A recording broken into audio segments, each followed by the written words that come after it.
우리가 함께 나눌 말씀의 제목은 소명과 셀프 리더십이라고 하는 제목이에요. 소명이라고 하는 거는 우리가 잘 아는 대로 이제 하나님의 부르심이라고 말할 수 있는데, 여기에 관련된 말씀 이사야서 43장 1절과 로마서 8장 28절로부터 30절까지 있는 말씀을 한 구절씩 함께 읽기를 소망합니다.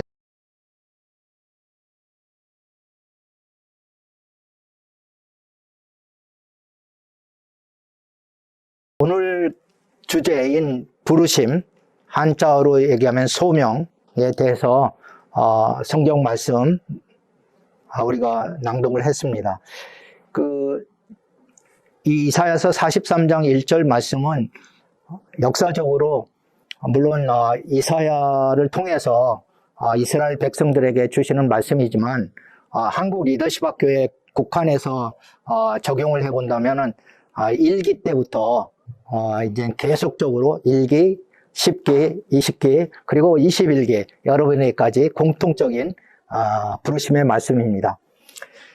왜 이 말씀을 하느냐 하면은 하나님이 여러분들을 지명하여 부르셨다는 것을 믿음으로 받아들이기를 원합니다.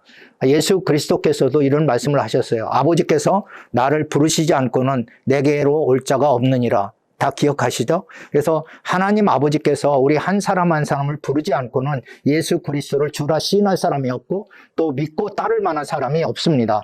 하나님의 부르심의 은혜이죠. 하나님께서 우리를 친히 지명하여 부르셨다는 겁니다. 여러분을 구원회로 부르신 하나님은 여러분의 또한 가정회로도 여러분을 불러주셨고요. 부모님을 만나게 하셨죠. 그리고 여러분의 학교로 또 여러분을 부르셔서 학교에서 전공 지식을 쌓게 하셨습니다. 또 여러분 가운데는 직장 생활을 하고 있는 청년들이 있는데 여러분의 직장으로 부르셔서 일터 가운데서 어떻게 하나님의 영광을 드러내면서 하나님의 뜻대로 살아갈 것이냐 하는 것을 말씀하시는 겁니다. 부르시는 주인이 하나님이시다. 내가 부른 게 아니다 하는 사실입니다. 리더십 학교가 부른 것도 아니고 그 누가 부른 거가 아니라 친히 하나님이 우리를 아시고 지명해서 불렀다는 사실입니다. 한국 리더십 학교에 부르신 주체도 하나님이시라고 저는 믿습니다. 여러분이 사실 선택한 것이지만 그 배후에는 하나님의 성령께서 여러분 가운데 마음을 주시고 의사결정을 할 수 있는 힘을 주시고 결단할 수 있게 만들어주신 분이 하나님이시라고 저는 믿고 있어요. 그렇기 때문에 저는 여러분을 바라볼 때 여러분을 그냥 보이는 대로 바라보지 아니하고 하나님이 부르신 사람들로 바라봅니다. 하나님이 주인이신 사람들, 하나님이 그 가운데 함께 하셔서 성령으로 내주하실 뿐만 아니라 성령께서 그 마음을 주시고 결단케 하셔서 한국 리더십 학교로 부르신 매우 소중한 사람들이다 라고 저는 여러분을 바라보게 됩니다. 제가 여러분을 바라보는 것처럼 또한 여러분 스스로도 21기 한 사람 한 사람을 바라볼 때 나를 부르신 이가 저 친구도 부르셨고 나의 주인이 저 친구의 주인이구나 이렇게 생각하면서 소중히 여겼으면 좋겠습니다. 부르시는 하나님, 누가 부르신다고요? 하나님이 우리를 지명해서 부르셨습니다. 그 부르신 하나님은 이사야서 43장 1절에서 이렇게 말씀하십니다. 두려워하지 말라. 두려워하지 말라. 이 두려움은 모든 새 출발에 다가오는 공통적인 장애물입니다. 무슨 일을 새롭게 시작할 때 제일 먼저 다가오는 것은 두려움인 것 같아요. 두렵기 때문에 첫 걸음을 내디기가 어렵죠. 저의 인생을 살펴봐도 무슨 일을 처음에 시작할 때는 늘 두려웠었어요. 여러분도 그랬을 것 같아요. 한 번도 가보지 않은 길이고 마치 여호수아가 요단강 앞에서 건너가기를 두려워했던 것처럼 우리 인생도 어떤 새 길을 갈 때 장애물 앞에서 두려워하게 됩니다. 내가 과연 할 수 있을까? 내가 끝까지 갈 수 있을까? 저 뒤에는 뭐가 있지? 이런 불확실성 때문에 결단하기가 어렵습니다. 그래서 이 두려움을 내어쫓고 두려움을 극복하는 것이 새로운 출발에 있어 매우 중요하다고 생각해요. 리더십 학교의 새 출발도 마찬가지입니다. 21기로서 여러분들이 리더십 훈련을 시작을 하는데 여러분들의 마음속에 여러 가지 두려움이 있겠다고 생각이 돼요. 과연 한국 리더십학교의 교육훈련 과정을 정말 잘 마칠 수 있을까? 엄청 강한 훈련이 기다리고 있다고 하는데 내가 끝까지 갈 수 있을까? 이러한 것들에 대한 많은 생각들을 하고 이 자리에 있겠다고 생각이 됩니다. 그렇죠? 여러분, 그러한 것들을 다 이기고 사실은 첫 번째 그 두려움을 이기고 이 자리에 이렇게 참석을 해주신 여러분을 축하합니다. 그 하나님은 이 두려움을 극복하고 여러분을 이 자리까지 인도하신 하나님은 계속해서 말씀하세요. 내가 너를 구속했다. 이 부르심의 기본적인 뜻은, 하나님의 뜻은 우리를 구속으로 부르셨다는 거예요. 우리를 구원으로 부르셨다. 이게 1차적인 부르심입니다. 가장 근본적인 부르심이에요. 우리를 구원하기 위해서 부르셨다. 우리를 심판하기 위해서 부르신 분이 아니라, 예수 그리스도는 우리를 심판하기 위해서 부르신 분이 아니라 우리를 구원하기 위해서 부르신 정말로 은혜의 주님이십니다. 그리고 지명하여 불렀다는 겁니다. 한 사람 한 사람을 아시고 부르셨다는 거예요. 어떻게 여러분을 아실 수가 있을까요? 하나님이시기 때문에 아시죠. 여러분의 모태에서부터 여러분을 조성하신 이가 여러분을 가장 잘 아시죠. 저는 내가 나를 아는 것보다 하나님이 나를 더 잘 아신다고 믿고 살아요. 하나님이 나를 사랑하셔서 너는 나의 사랑하는 아들이라 내가 너를 기뻐하노라 라고 말씀하시는 거예요. 예수 그리스도에게 말씀하신 동일한 말씀으로 하나님은 나를 사랑하는 자로 부르십니다. 그리고 나를 기뻐하는 자로 여겨주시는 그분이 나의 주 예수 그리스도예요. 그분이 여러분들에게 말씀합니다. 내가 너를 지명하여 불렀다. 내가 내 이름을 안다. 내가 내 이름을 안즉 내가 너를 높이리라. 내가 너를 귀중히 여기리라. 이렇게 말씀하시는 거예요. 정말 저는 그런 하나님의 사랑과 그 하나님의 부르심을 늘 감사하면서 하나님과 함께 살아가고 있습니다. 그런데 한 가지 또 놓치지 말아야 될 것은 하나님이 말씀하시기를 너는 내 것이라 말씀하세요. 너는 내 것이라. 우리 한 사람 한 사람은 구속으로 부르셨을 뿐만 아니라 하나님의 소유로 부르셨다는 거예요. 베드로전서 2장 9절에 보면 너희는 그의 소유된 백성이라. 그의 나라요 그의 거룩한 제사장들이요 소유된 백성이라. 하나님의 소유가 됐어요. 우리는 하나님 나라의 백성일 뿐만 아니라 하나님의 소유된 사람들이죠. 이것이 우리의 부르심의 그러한 여러 가지 모습들이에요. 첫 번째는 부르심은 call to be, 어떤 사람이 되기 위해서 부르셨는가. being의 문제인데 그거는 하나님의 자녀, 사랑하는 아들, 딸로 우리를 부르셨다는 거예요. 그리고 마침내 사랑하는 아들, 딸은 어떤 모습이 되어야 될까? 예수 그리스도의 형상을 회복하게 하기 위해서 부르셨습니다. call to be, being에 초점을 맞추는 게 중요해요. 우리가 어떤 사람으로 부르심을 받았는가? 하나님의 아들, 딸로 부르심을 받았고 하나님의 아들, 딸이라면 그리스도 받아들인 그리스도의 형상을 본받게 하기 위해서 우리를 부르셨다는 사실입니다. 그리스도의 장성한 분량에 이르도록 우리는 자라가야 할 부르심의 책무가 있는 거예요. 부르심에 합당하게 살아가는 첫 번째 의무는 예수 그리스도의 형상을 본받는 겁니다. 보네포의 말을 빌리자면은 작은 예수가 되는 거예요.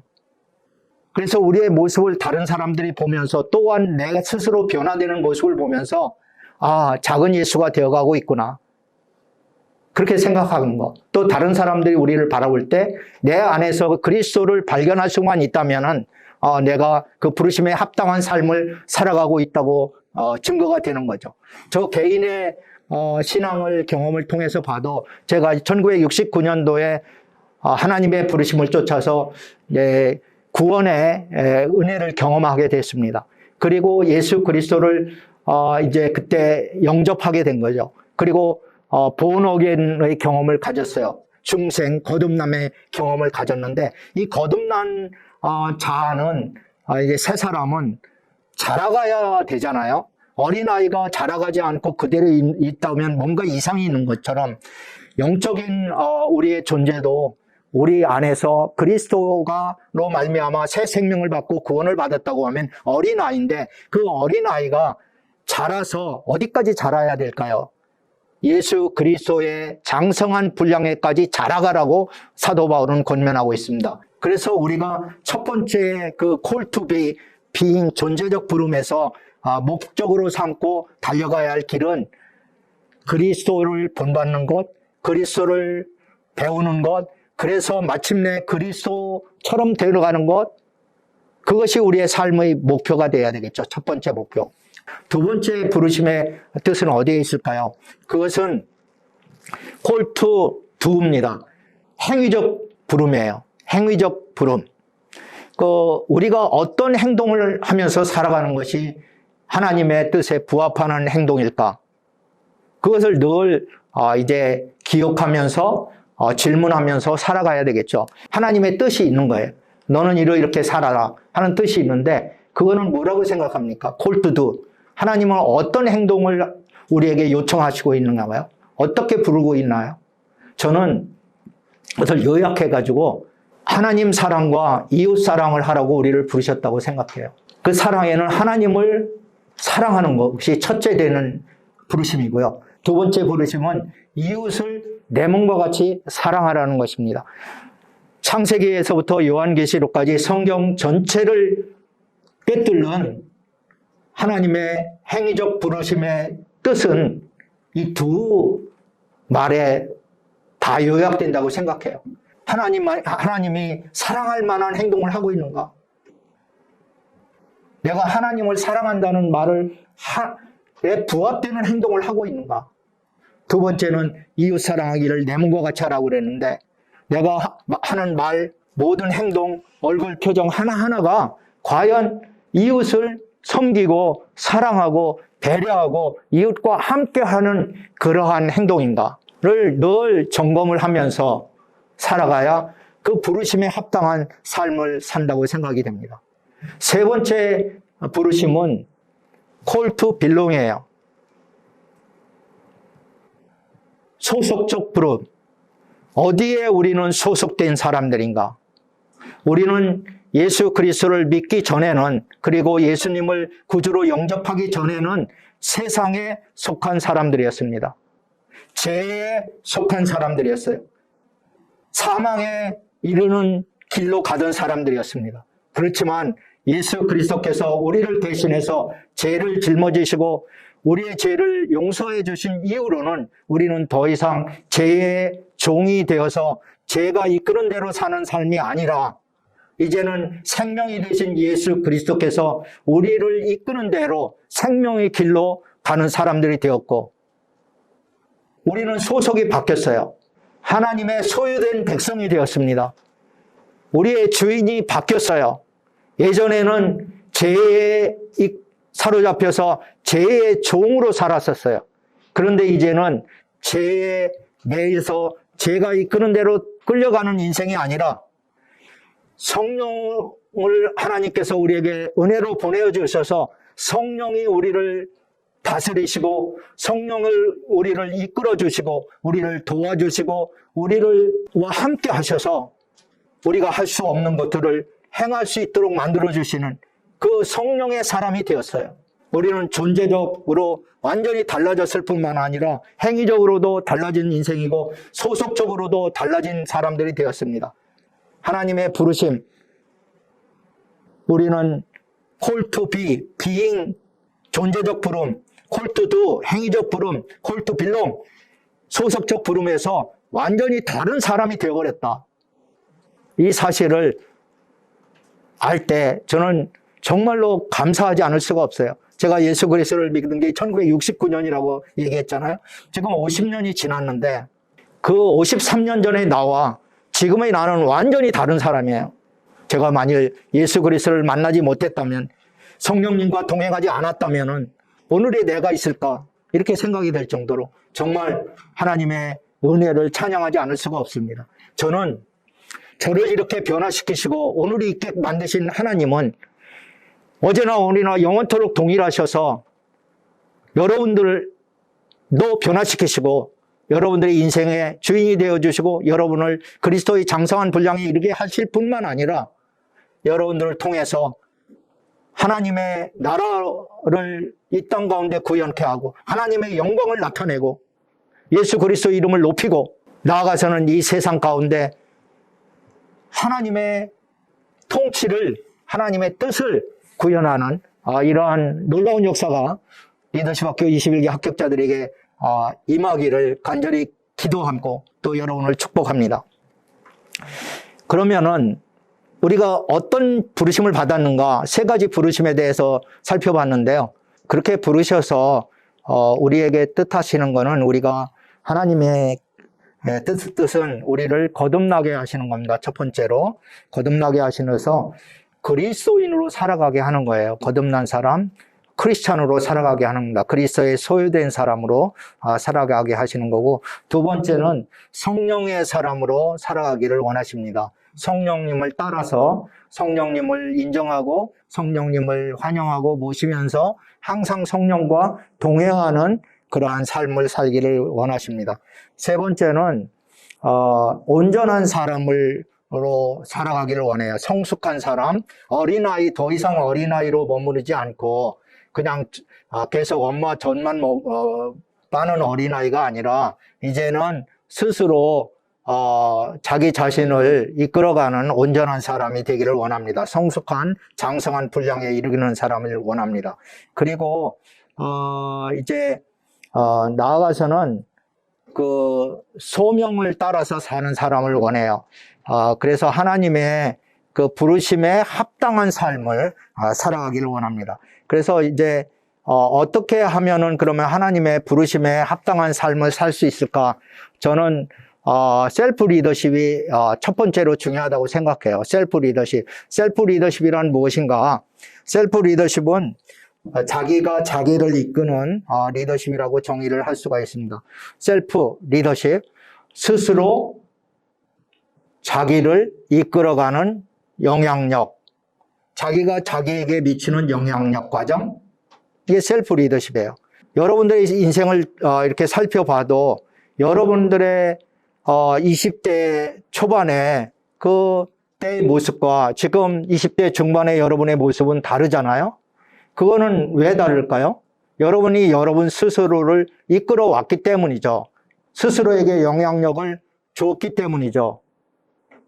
그리고 성령님의 도우심이 있었기 때문이죠. 오늘의 내가 된 것은 하나님의 은혜와 내 스스로의 어떤 영향력 과정을 거쳐서 오늘의 내가 여기에 있다, 이렇게 보여지는 겁니다. 그렇다고 하면은 내일의 나는 어떤 모습이 될 것인가? 그거는 내가 오늘 나를 이끄는 정도에 따라서 내가 변화되겠죠. 내가 어떤 결정을 하고 그 결정한 바를 어떻게 실천하고 또 장애물을 어떻게 극복하고 또 성령의 인도하심과 말씀의 능력을 힘입어서 내가 변화되는 만큼 나의 미래가 달라지겠죠. 그런 의미에서 셀프 리더십이 매우 중요하다는 거예요. 그러면 셀프 리더십은 어떻게 배울 것인가? 셀프 리더십을 배우는 가장 좋은 선생님이 계세요. 우리의 모범이 계세요. 그분은 예수님이십니다.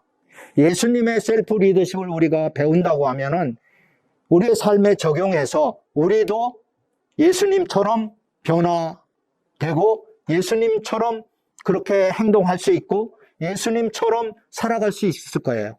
그러면 예수님의 셀프 리더십은 어떻게, 무엇으로 구성되어 있는가? 저는 네 가지를 여러분들하고 함께 생각하기를 원해요. 첫 번째, 예수님을 이끌어갔던 거는 첫 번째 시작은, 출발은 자기인식이에요. 나는 누구인가에 대한 명확한 확신으로부터 출발한다. 저는 내가 누구인지 잘 모르겠다. 그렇지만 예수님은 확신을 얻으셨어요. 그 확신을 얻은 사건이 있었어요.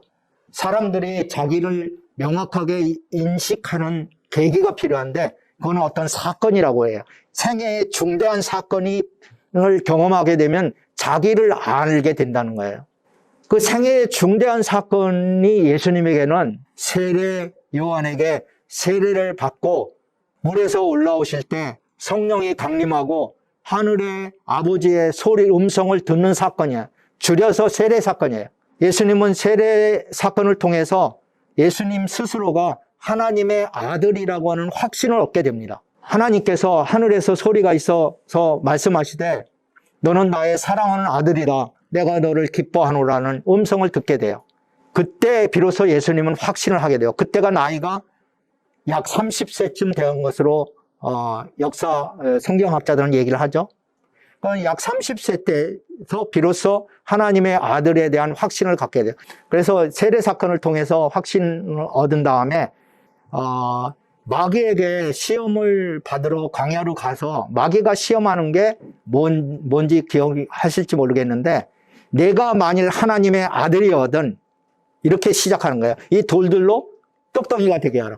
두 번째 시험도 내가 만일 하나님의 아들이거든 위에서 뛰어내려라. 성 높은 꼭대기에서 뛰어내려라. 이렇게 유혹을 하는 거죠. 그래서 하나님의 아들이거든이라는 것은 하나님의 아들에 대한 확신에 대한 시험입니다. 정체성에 대한 시험이에요. 가장 강력한 마귀의 시험은 정체성을 건드리는 시험이에요. 예수님에게도 그랬고요. 우리에게도 마찬가지예요. 우리는 아까 소명 얘기했죠. 하나님의 자녀로 부르신 사람들이고 하나님 나라의 소유된 백성이 되고 그리고 하나님 나라를 구현할 사람들이다. 이러한 예수 그리스도의 제자로 불렀다라고 하는 소명이 있는데 우리의 삶을 돌아보게 만드는 거예요. 우리의 모습을 돌아보게 너 배고프지? 너 유명해지고 싶지? 사람들한테 인정받고 싶지? 이런 걸로 건드리면서 하나님의 아들이 아닌 것처럼 하나님의 딸이 아닌 것처럼 우리를 의심하게 만드는 거예요. 우리의 행동을 돌아보게 만드는 거죠. 우리의 존재의 누추한 모습을 돌아보게 만드는 거. 그게 마귀가 하는 시험이잖아요. 예수님에게 했던 시험은 동일하게 우리에게도 계속해서 다가오는 시험이에요. 그것은 존재에 대한 시험이고 우리의 행위에 대한 시험이고 우리의 소속에 대한 시험을 계속해서 마귀가 우리에게 다가옵니다. 이 시험을 예수님은 물리치셨어요. 우리 또한 시험이 있음을 인정하고 계속 마귀를 대적하고 시험을 이겨내는 그것이 예수님께서 우리에게 가르쳐 주시는 길입니다. 예수님의 셀프 리더십의 두 번째 중요한 것은 예수님은 보내심을 받은 사람으로서 사셨어요. 즉 하나님이 나를 세상에 보내셨다라고 믿고 사셨습니다. 보내신 자로서 사셨어요. 이 보내심을 받은 자, 아포스텔로라고 하는데요. 이 보내심을 받았다고 하는 거, 그거는 쉽게 얘기하면 사명자로 사셨다는 거예요. 내가 이 땅에서 할 사명이 있다. 더 쉽게 얘기하면 하나님이 나를 보내신 목적이 있다. 그 예수님의 미션은 성경을 통해서 보면은 첫 번째 미션은 우리를 구속하기 위해서 예수님이 십자가를 지셨다는 사실이에요. 십자가로 우리를 구속하기 위해서 부르셨어요. 예수님이 오셨어요. 예수님이 오신 것이고 하나님 편에서 보면 하나님이 예수님을 이 땅에 보내신 것이죠. 이게 너무나 중요한 인식이에요. 나는 보냄받은 자다. 저는 이것을 이 보냄받은 자라고 하는 것은 특수 임무를 띠고 보내는 거예요. 쉽게 해석하자면은 대통령이 어떤 나라에 대사를 임명해서 보낼 때 그 특수 임무가 있는 거예요. 대사의 임무. 그것처럼 하나님이 예수 그리스도를 이 땅에 보내실 때는 특수 임무를 부과해서 보내셨어요. 그것은 온 인류를 구원하기 위해서 십자가를 져야 하는 그런 미션을 예수님에게 주셨어요. 그리고 예수님에게 주신 또 미션이 있어요. 그거는 하나님 나라를 선포하라는 거예요. 이 땅 가운데 하나님 나라를 선포해라. 그래서 예수님이 첫 번째 메시지가 회개하라. 그 제사함을 받으라 하는 게 첫 번째고, 그 다음에 하나님 나라가 가까이 왔다. 두 번째 메시지. 그래서 하나님 나라를 이 땅에 전하기 위해서 오신 분이 예수님이세요. 예수님은 마가복음에 보면 섬기는 자로서 자기를 희생 제물로 드리기 위해서 오셨어요. 부연해서 설명하면 죽으러 오신 거예요. 예수님은 살려고 오신 게 아니라 죽으러 오셨다. 왜 죽으셔야만 됐을까요? 우리를 살리기 위해서. 이게 예수님이 이 땅에 보내심 받은 목적이에요. 그렇다면 우리가 예수님을 따라서 우리가 소명자로서 사명자로서 산다고 하는 것은 무엇을 의미하는가? 삶의 목적을 명확하게 정하는 거예요. 우리가 우리 자신을 셀프 리더십을 가지고 이끌어 가려면은 방향이 설정해야 돼요. 우리가 걸어가야 할 방향, 우리가 가지고 있는 노력을 어디에다 집중할 것인가, 무엇을 위해서 살 것인가, 왜 시집가고 장가가는가, 왜 직장을 갖는가, 이런 것들에 대한 궁극적인 목적을 명확하지 않으면은, 그리고 에너지를 낭비할 수밖에 없어요. 그리고 심하게 되면 죄에 이끌리는 거지 소명에 이끌려 사는 삶이 아니죠. 셀프 리더십이 망가질 수밖에 없어요. 셀프 리더십을 세우는 두 번째 글은 사명을 발견한다. 즉 삶의 목적을 발견한다. 미션을 발견하는 거예요. 그래서 여러분들이 미션 스테이트먼트를 쓰면 참 좋아요. 나의 존재 목적, 두세 줄로 존재 목적을 명확하게 적고 거기에 따라서 여러분들의 라이프 플랜을, 로드맵을 정하면은 효과적으로 갈 수가 있죠. 낭비하지 않고, 시간 낭비도 않고, 노력 낭비도 않고, 여러분이 가지고 있는 에너지, 이런 것들을 낭비하지 않고 정말로 열매 맺는, 풍성한 열매를 맺는 그러한 삶을 살 수 있다고 생각해요. 마지막으로 셀프 리더십의 세 번째 중요한 것은 팔로우십이라고 볼 수가 있어요. 예수님을 이끌어 갔던 그러한 비밀, 리더십 비밀은, 셀프 리더십의 비밀은 팔로우십이에요. 놀랍게도. 팔로우십은 리더십과 반대되는 개념이라고도 볼 수가 있는데, 이거는 자기를 누군가에게 복종하고 순종하는 거예요. 이게 팔로우십이에요. 예수님은 누구를 따라서 사셨을까요? 예수님이 복종했던 대상은 누구였을까요? 하나님 아버지에게 복종하셨어요. 예수님은 스스로 중요한 의사결정을 내리지 않으셨어요. 아버지에게 여쭤봤어요. 기도로 여쭤봤어요. 그 대표적인 기도가 겟세마네의 기도예요. 겟세마네의 기도는 십자가의 잔을 내가 마셔야 될까? 죽음의 잔을 내가 마셔야 될까? 인류 구원의 방법이 십자가밖에 없는가? 그리고 그 방법이 만약 십자가라면 과연 이때인가? 내가 이때에 죽어야 되는가? 그런 많은 고민들이 있었어요. 그래서 너무 고민해서 죽을 지경이 되었어요. 그러면서도 겟세마네에서 3차례씩이나 기도합니다. 한 번의 기도에 결단을 내리지 못하세요. 3번씩이나 기도해요. 그래서 마침내 이 땀방울이 핏방울이 될 정도로 그렇게 고민을 하셔요. 핏줄이 터질 정도로. 그러면서 이제 마지막 결단하시는 거죠. 아버지의 내 뜻대로 마옵시고 내 원대로 마시고 아버지의 뜻대로 하시옵소서 라고 결단하는 거예요. 이것이 예수님의 팔로우십의 극치예요. 죽음 앞에서 망설이지 않고 고민을 하지만 마침내 아버지의 뜻에 순종하는 것, 이것이 팔로우십의 극치다. 우리 인생도 소명을 따라가는 것, 그 부르심에 합당한 삶을 살기 위해서 중요한 것이 바로 팔로우십이라고 생각해요. 예수님은 어떻게 자기 자신을 팔로우로 사셨는가? 아버지의 뜻 앞에 전적으로 복종하셨는가? 죽기까지 복종하셨다. 그래서 우리도 우리의 육체의 욕심을 따라서 의사결정하고 우리의 육체의 욕심을 따라서 행동하는 것이 아니라 하나님의 뜻이 무엇인가 분별하고 하나님의 선하시고 온전하시고 거룩하신 뜻이 무엇인가를 분별하고 매일매일 그 분별의 바탕 위에서 나 자신을 죽이고 아버지의 뜻을 살리는 이러한 팔로우십을 배워야 된다는 거죠. 그런데 우리 힘만으로는 그게 너무나 힘든 거 우리는 경험을 통해서 알고 있어요. 우리에게 희망이 있습니다. 힘들지만 희망이 있는 것은 우리를 도우시는 성령님이 계시다는 거예요.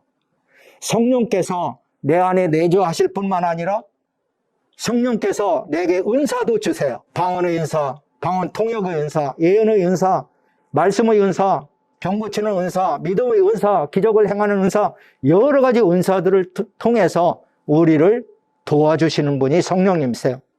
그리고 내 안에서 성령의 열매를 맺게 하시는 분도 성령님이시죠. 우리 인격이 변화되게 하세요. 그래서 예수 그리스도의 형상을 본받아 갈 수 있게끔 우리를 변화시키시는 분, 내적 변화를 일으키시는 분, 그분이 바로 성령님이신 거예요. 예수님처럼 여러분이 나는 누구인가 자기 인식을 명확하게 하시고, 그리고 보냄받은 자로서 무엇을 위해서, 누구를 위해서, 어떤 사명으로 나를 이 땅 가운데 살아가게 하시는가, 사명을 발견하시고 그 사명에 초점을 맞추면서 팔로워로서 살아가시는데, 사명을 따르는 팔로워가 돼야 돼요. 예수님이 그러셨잖아요. 우리가 살펴본 거는 소명과 셀프 리더십입니다. 소명은 요약한데 세 가지가 있다. call to be, call to do, call to belong. 그리고 이 소명을 따르기 위해서는 예수님의 셀프 리더십을 배워야 된다. 그 예수님의 셀프 리더십에는 첫 번째, 자기를 인식하는 것, 두 번째, 사명의식을 갖는 것, 세 번째, 팔로우십을 배우는 것. 이게 세 가지가 있습니다. 오늘 우리가 이렇게 함께 말씀을 나눴는데, 여러분들이 이제 각자 삶의 자리에 가셔서 책도 읽고 또 묵상도 하시면서 다음 주에 만날 때 이러한 어떻게 사셨는지 서로 나누는 그러한 귀한 은혜가 있기를 바랍니다. 감사합니다.